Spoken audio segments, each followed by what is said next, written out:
હું વિપુલ કુમાર કાંતિલાલ પરમાર કેસલી પ્રાથમિક શાળા પરિવાર વતી આ ઇનોવેશન ફેરમાં આપ સૌનું હાર્દિક સ્વાગત કરું છું. મિત્રો, અમારા ઇનોવેશનની શરૂઆત મારી સમસ્યાથી થઈ હતી. શરૂઆતની સ્થિતિમાં બાળકોની અનિયમિત ગેરહાજરી અને બાળકોની અંદર NEP 2020 હેઠળ જે બાળકોમાં પાયાની સાક્ષરતા અને પાયાનું સંખ્યા જ્ઞાન સિદ્ધ થાય એ જ મારું મિશન હતું. અને એ મિશનને સિદ્ધ કરવા માટે બાળકોની જે સમસ્યા હતી, જે સૌપ્રથમ અનિયમિત હાજરી, આ અનિયમિત હાજરીને નિયમિત બનાવવા માટેના અથાગ પ્રયત્નો મારા આ ઇનોવેશનમાં ચાલુ કર્યા. સાથે સાથે બાળકોમાં જે પાયાની સાક્ષરતાનો જે અભાવ હતો એ દૂર કરવા માટે સંપૂર્ણ રીતે NEP સરકારશ્રીનો 2020નો જે ટાર્ગેટ છે 2026-27 સુધીમાં કે બાળકોની અંદર પાયાની સાક્ષરતા અને સંખ્યા જ્ઞાન નિર્માણ થવું જોઈએ, એ માટેના મારા ઇનોવેશનની મેં શરૂઆત કરી. મિત્રો, મારા ઇનોવેશન માટે એક પડકાર સમસ્યા એ પણ હતી કે ધોરણ 3 થી 5ના 3 વર્ગોની ક્લાસ વર્ક પણ હતું અને સાથે આ પ્રિય બાળકોને સંપૂર્ણ રીતે જ્ઞાની પણ બનાવવાના હતા. મિત્રો, સમસ્યાની સાથે જ ઇનોવેશનની શરૂઆત થાય છે અને એ સમસ્યાઓ થકી મને પ્રેરણા મળી મારા ઇનોવેશન તરફ, અને મારું મિશન બાળકોની પાયાની સાક્ષરતા અને સંખ્યા જ્ઞાન માટેનું હતું. અને આ મારા મિશન માટે ચાલો આપણે નિહાળીએ મારો ઇનોવેશન તરફ. મિત્રો, બાળકો અનિયમિત હોય એમને નિયમિત કરવા માટેનું પહેલું મારું મિશન હતું. એ મિશનને પહોંચી વળવા માટે હું રોજ પ્રાર્થના સંમેલનમાં નવી બોધદાયક બાળકોને વાર્તા કરતો. આ નવી બોધદાયક વાર્તાઓથી બાળકોમાં નવું જાણવાની જિજ્ઞાસા ઊભી થતી.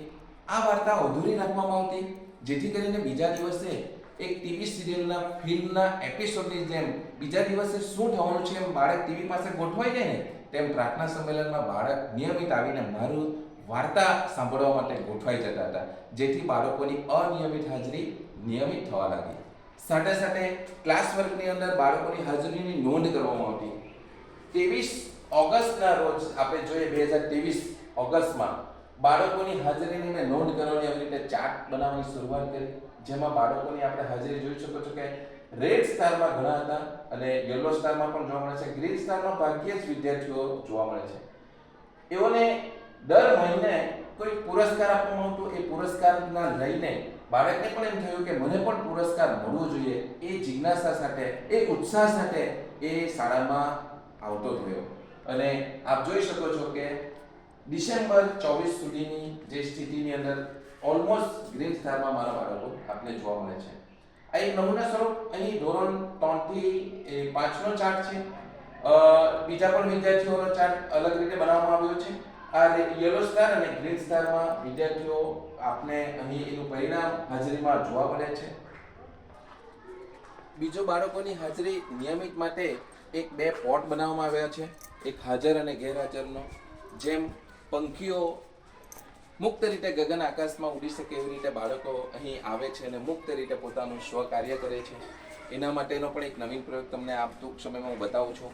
બીજું મિત્રો, કે બાળકોની ક્ષમતા સિદ્ધિ માટે, એઓના સંખ્યા જ્ઞાન માટે રોજ નિયમિત મધ્યાહન ભોજનમાં, જ્યારે મધ્યાહન ભોજન પીરસાય છે એટલા સમયની અંદર એઓને ઘડિયા ગાન કરાવવામાં આવ્યું. એ પણ મને ખૂબ એમાં પણ સફળતા જોવા મળી મારા ઇનોવેશનમાં. મિત્રો, આપ જોઈ શકો છો મેં જે વાત કરતો હતો કે હાજર અને ગેરહાજરના આ જે પોટની, અહીં હાજરનો જે પોટ છે એ સંપૂર્ણ રીતે અહીં ખીલેલો આપણે જોવા મળે છે. ગગનચુંબી આકાશની અંદર પતંગી અને સૂર્યમુખીઓ જેમ મુક્ત રીતે ખીલે છે તેમ હાજરમાં ખીલેલા જોવા મળે છે. ગેરહાજરમાં કોઈ પણ આપણને જોવા મળતા નથી. તો આ બાળકોની હાજરીની વાત હતી. આપણે કહીએ કે NEP 2020 હેઠળ બાળકોમાં પાયાની સાક્ષરતા સિદ્ધ કરવા માટે સૌપ્રથમ તો બાળકો નિયમિત થવા જોઈએ. અને જે અનિયમિત બાળકો હોય, good morning thank you sir. જોઈ મિત્રો, મારી ગેરહાજરી પણ આમાં આ બાળકો આ FLN કોર્નર પર આવે છે અને પોતાનું કાર્ય કરે છે, વાંચન, ગણન, લેખન બાબતની જે સિદ્ધિઓ. પરંતુ જે મેં વાત કરતો હતો કે જે બાળકો અનિયમિત હોય ને એની ક્ષમતા સિદ્ધ નથી થતી, કારણ કે શાળામાં જ આવતો નથી. તો સૌપ્રથમ તો એને આપણે પહેલા શાળામાં આવતો કરવું પડે, અને તે હતા મારા ઇનોવેશનના પહેલા 3 પ્રયોગો. પ્રાર્થના સંમેલનમાં રોજ બોધદાયક વાર્તા કહેવી અને અધૂરી છોડી દેવી, બીજા દિવસે જાણવાની જિજ્ઞાસા સાથે આવવું, ગ્રીન સ્ટાર, યલો સ્ટાર અને રેડ સ્ટારમાં હાજરીની નોંધ કરી બાળકોને પુરસ્કાર આપવું, હાજર ગેરહાજરનો કોટ બાળક પોતાની જ હાજરી પૂરે ચાટે અને એમને આનંદની સાથે એ આવતો થાય. બીજું કે બાળકો આ આવતા થઈ ગયા પછી એઓની અંદર જે વિશેષ સિદ્ધિ જે એનઈપી 2020 હેઠળ બાળકોમાં પાયાની સાક્ષરતા નિર્માણ કરવાની છે, સંખ્યા જ્ઞાન અને વાંચન માટેની, તો તેના માટે એક એફએલએન કોર્નર અહીં અમે નિર્માણ કર્યું છે. આ એફએલએન કોર્નરની અંદર બાળકો સ્વપ્રયત્ને રોજ પોતાની જાતે અહીં આવે છે, એમના નિશ્ચિત કરેલા સમયે અહીં પોતાનું વર્ક કરે છે, અહીં જે ટીએલએમ નો ઉપયોગ કરે છે. હું ફક્ત માર્ગદર્શક તરીકે કામગીરી કરું છું, પરંતુ સંપૂર્ણ અહીં આ ટીએલએમ કોર્નરની અંદર ચાર્ટ, ચિત્રો અને સાથે અંક જ્ઞાન, ગાણિતિક જ્ઞાન, સંખ્યાનું જ્ઞાન, તમામ વસ્તુઓનો ઉપયોગ કરી બાળકો પોતાની જાતે અહીં સ્વપ્રયત્ને પણ અભ્યાસ કરતા થયા. અહીં ભારત અંતર્ગત વિદ્યાર્થીઓમાં શારીરિક વિકાસ, સામાજિક, ભાવાત્મક અને નૈતિક વિકાસ, કલાત્મક અને સાંસ્કૃતિક વિકાસ, ભાષા અને સાક્ષરતાનો વિકાસ માટેના જે સરકારશ્રીના જે પ્રયોગો છે અને 2026-27 સુધીનો જે ટાર્ગેટ છે, વિદ્યાર્થીઓમાં જે સંખ્યા જ્ઞાન ધોરણ 3માં 9999 સુધીનું નિર્માણ થવું જોઈએ, તેની મને સંપૂર્ણ સફળતા અહીં મને પહેલાની પરિસ્થિતિ કરતાં હાલની પરિસ્થિતિમાં ઘણો સુધારો મને આ એફએલએન કોર્નર અને મારા નવીન પ્રયોગથી, નવતર પ્રયોગથી મને આ એક સિદ્ધિ પ્રાપ્ત થઈ છે. ચાલો એક આપણે એનું એક લાઈવ ડેમોન્સ્ટ્રેશન પણ જોઈ લઈએ. આ મારા બધા જ વિદ્યાર્થીઓ અહીં મારા ક્લાસમાં વર્કમાં છે. અહીંથી આપણે એક ફકરાનું વાંચન કરીશું કોઈ પણ વિદ્યાર્થી પાસે. ચલો દીકરા તું કર જોઈએ. સંસાક અને મહેશ બે એકમેકના પાકા સાથીદાર, દેખાવમાં બંને સરખા લાગે. મહેશ ભણવામાં ઠીકઠાક પણ તોફાનમાં શૈતાન. સંસાક શાંત, કોઠાસૂઝ ધરાવતો, ઠરેલ અને સાણો. તે બંને શાક, શીરો, ઢેબરા, ઢોસા, ઢોકળી. તો મિત્રો આ તો એક વાંચનનું લાઈવ ડેમોન્સ્ટ્રેશન. બીજું જે રોજ બાળકોનું ભોજન પીરસાય તે દરમિયાનમાં પીરસાવાના સમય જે વેસ્ટેજ જતો હતો તે સમય દરમિયાનમાં બાળકો રોજ અમારા તમામ બાળકો ઘડિયા જ્ઞાન કરે. એ ઘડિયા જ્ઞાનની સફળતાથી બાળકોમાં આજે 21 સેકન્ડના ઘડિયા સુધી પણ મિત્રો સફળતા પ્રાપ્ત થઈ છે અને આ એફએલએન કોર્નર દ્વારા, આ ઇનોવેશન દ્વારા. તો ચાલો એક એનું પણ ડેમોન્સ્ટ્રેશન જોઈ લઈએ. દીકરાઓ આપણે ઘડિયાળનું એક હું લખીશ ઉપર, એ એના તમારે જવાબ આપવાના છે. ચલો તો 15 ચોક, હા બોલો. 60, વેરી ગુડ. ચાલો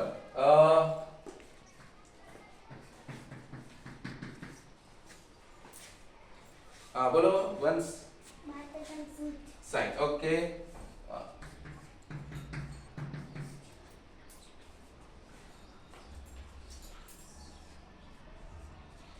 બોલો યશવી. ઓકે 96. તો આ રીતે ઘડિયાળમાં પણ ઘણી સફળતા પ્રાપ્ત થઈ છે.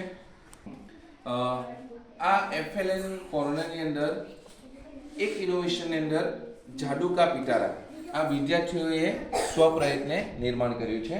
અને તમામ વિદ્યાર્થીઓએ આ જાડુકા પિટારાની અંદર ઘણા બધા જાડુઓ છે. એ જાડુનો પિટારો જેવો ખુલે ને એવું સંખ્યા જ્ઞાન માટેની નાનામાં નાની સંખ્યાથી લઈને મોટામાં મોટી સંખ્યા સુધી અહીં એક જાડુકા પિટારા નિર્માણ કરવામાં આવ્યું છે.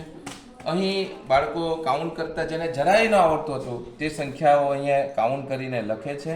પાછો એ ઇરેઝથી પહોંચી પણ શકાય છે. તો એની સાથે એક જાડુઈ આઈસ્ક્રીમ જેમાં ડોટ્સ કાઉન્ટ કરી એ લોકો વિદ્યાર્થીઓ આમાં જે સાચા નંબર હોય એમાં એ કરે છે. આવી રીતે પ્લસ માઇનસથી પણ સંખ્યાઓ અહીં જવાબ ઉપલબ્ધ છે. એ પણ અહીં ઇરેઝર કરી શકે છે. અલગ અલગ સંખ્યાઓ લખીને જાતે એ કરી શકે છે. આ વિદ્યાર્થીઓએ જાતે નિર્માણ કર્યું છે. એમાં ઘણા બધા જાદુઓ છે, એ પણ આપણે જોઈશું. ખાસ બાળકોની અંદર જે સંખ્યા જ્ઞાન નાના બાદ શીખી લીધા પછી મોટી સંખ્યા સુધી, લાખ સુધીની, કારણ કે 2026-27નો જે ટાર્ગેટ છે તે લાખ સુધીની સંખ્યાનો ટાર્ગેટ છે. 9999 ધોરણ 3 થી લઈને ધોરણ 5 સુધીના તો 2026-27નો બહુ મોટો ટાર્ગેટ છે વિદ્યાર્થીઓને સંખ્યા જ્ઞાન માટેનો. તો તેના માટેનું પણ એક ટીએલએમ ખૂબ સરસ એક ઇનોવેશન તૈયાર કર્યું છે. ચાલો એ પણ આપણે જોઈ લઈએ. અહીં એકમ, દશક, 100, 1000, 10,000, લાખ સુધીની સંખ્યાનો એરેન્જ કરવાનું છે. અહીં એક આપણે સંખ્યા લઈ લઈએ કોઈ પણ. ચલો આ લઈ લે 8720. ચલો આ સંખ્યા આપણે લીધી છે એને એરેન્જ કરવાનું છે. કોણ કરશે? હા ચાલો કોઈ કરે. ચલો ફટાફટ 8720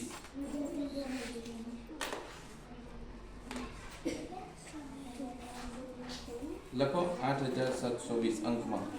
તો આનાથી ફાયદો એ થશે કે શબ્દમાં અને અંકમાં દરેક વસ્તુ એ લખી શકશે. સાથે એક ઇનોવેશન છે, અહીં નીચે મેં જે 0 લખ્યા છે 0 0 0 0 એનો પણ એક કમાલ છે.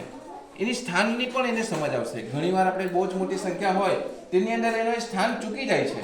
એ સ્થાન જ્યારે ચૂકી જાય છે ને ત્યારે જ એની સંખ્યા એરેન્જ કરવામાં એને તકલીફ પડે છે. ચલો આપણે એક સંખ્યા લઈએ 2,20,201.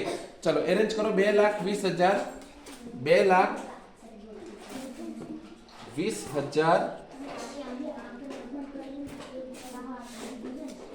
2,20,301 લઈ લઈએ. ઓકે, તો મિત્રો અહીંયા જે 0 છે તે ઘણીવાર વિદ્યાર્થી ચૂકી જાય છે અને અહીં સંખ્યા 22,301 આવી રીતે લખી રહી છે. લખવાને 2,20,301. તો અહીંયા એક 0 એડ કરવાનું એનું રહી ગયું છે. તો જ્યારે આ સ્થાન હશે ને એકમ, દશકમાં 2, 100માં 3, તો એ સ્થાન એને ખબર પડશે. તો ક્યાં 0 એનું મૂકવાનું રહી જાય છે તો અહીંયાથી ગણશે એકમ, દશક, દશકમાં તો 0 એડ કરેલું છે, 100 અને 1000માં તો 1000માં મારે એક 0 અહીંયા ઉમેરવાનું છે. આ એક નવીન ઇનોવેશન છે. આવી રીતે ઘણા બધા ઇનોવેશનો બાળકોની પાયાની સાક્ષરતા સિદ્ધ કરવા માટે કર્યા છે. બસ અમારી એ જ ટાર્ગેટ છે 26-27માં સંપૂર્ણ રીતે ત્યાં સુધી પહોંચી શકાય એવી અભ્યર્થના સાથે વિનમું છું. આ તમારું ઇનોવેશન હજુ પણ આગળ પ્રયોગ નવીન કરતા રહેશો એવી અભ્યર્થના સાથે વિનમું છું. ઓકે.